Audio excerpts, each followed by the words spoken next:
Je veux donner juste une idée à propos des activités qui sont là dans la maison Rayhana. On a des activités sportives, on a l'informatique, un accès libre et des cours d'informatique, des cours professionnels et des cours selon les levels des femmes.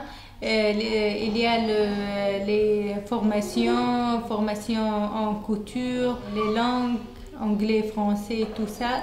On a travaillé beaucoup sur le côté pratique, la pratique des droits de femmes. C'est-à-dire que nous, comme Rayhana, on ne voit pas les droits comme s'ils sont des choses théoriques, comme s'ils sont des mots, c'est-à-dire la liberté ou bien l'égalité. On essaye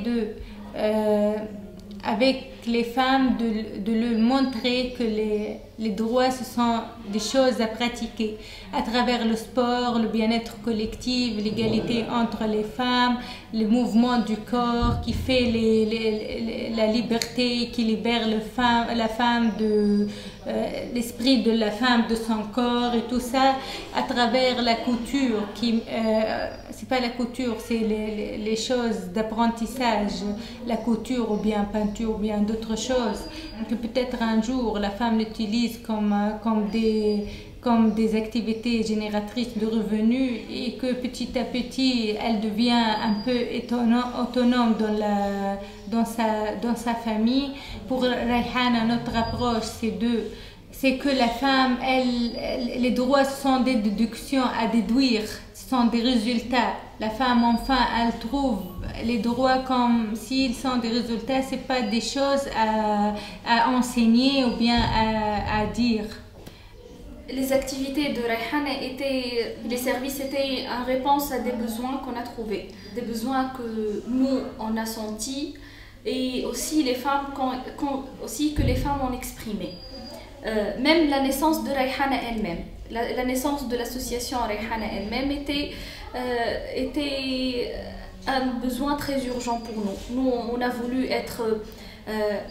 se regrouper et en même temps être autonome, de prendre nos propres décisions, de réagir sur terrain selon nos points de vue, de aussi projeter notre région, projeter nos femmes et leurs besoins de leur propre point de vue. Donc les services principalement sont dédiés pour femmes et surtout les femmes qui ont besoin de sortir de cette ambiance de fermeture. Elles veulent l'ouverture, elles veulent l'échange, elles veulent interréagir avec les autres femmes. C'est une tendance qu'on a trouvée et que les femmes ont beaucoup exprimée. Et aussi, on a voulu lier les activités et nos services avec d'autres axes qui sont importants. Nous, on voulait que la femme soit consciente de sa droit de liberté, de sa droit d'expression, mais on n'a pas voulu le pousser à faire ça. Non, on a voulu le faire sortir, parler, échanger et qu'elle-même prend conscience de ses droits et de ses propres besoins et qu'elle-même prend l'initiative de faire l'action. C'est-à-dire, on a voulu casser les clichés, les choses, les outils, les manières qui sont très connues avec les autres associations avant la Révolution. Dans cette période qui est après la Révolution, c'est pas évident maintenant. Parce qu'avant, il y avait une catégorie de femmes qui travaillent sur l'activisme et le féminisme, et toujours les mêmes visages, et toujours les mêmes choses. Il y a les charité et tout ça.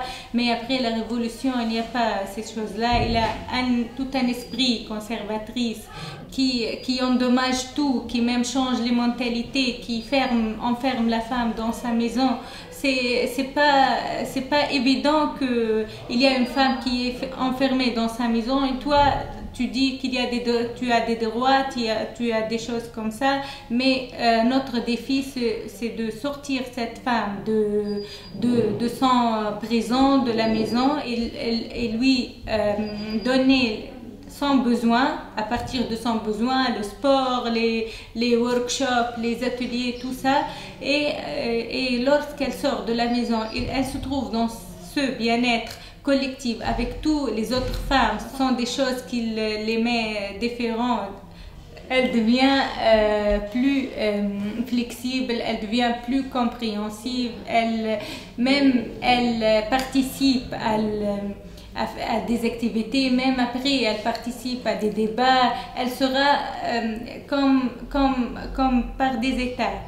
La première étape, c'est qu'elle sort de la maison. La deuxième étape, qu'elle sera avec nous dans le sport et ces choses-là. Après, elle participe à des débats. Après, elle participe à des choses, des actions sociales. C'est progressivement, c'est pas tout d'un coup de choquer la femme avec ses grandes expressions de liberté, égalité, tout ça. Parce que les femmes ici, la majorité dans les régions internes, elles ne comprennent pas ces mots flagrants.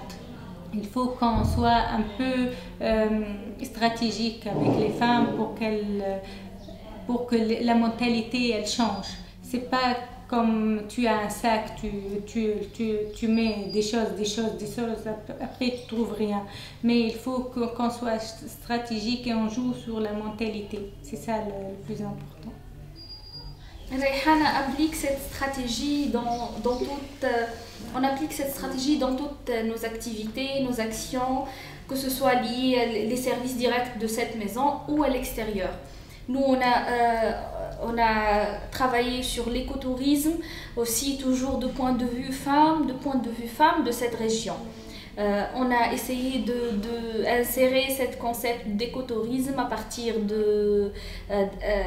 avec les moyens de ramener les femmes dans une excursion pour voir les bels lieux dans cette région et aussi pour faire attention sur la valorisation de l'environnement. Même on a travaillé sur les élections et on a choisi de travailler avec les jeunes et d'investir dans ces jeunes. On a commencé à travailler avec eux parce que c'est eux qui vont passer ce concept à leurs parents. C'est eux qui vont attirer les attentions de leurs parents sur l'importance des élections, sur l'importance du contrôle, sur l'importance de beaucoup de concepts. Parce que, comme vous le savez, il y a des concepts ici qui ne sont pas faciles à parler ou à discuter. Citons l'exemple des élections, que tout le monde a perdu la confiance et elles ne veulent pas même entrer dans les détails. Donc nous, toujours, on choisit de pratiquer un exemple clair, précis et facile et de transmettre l'information indirectement.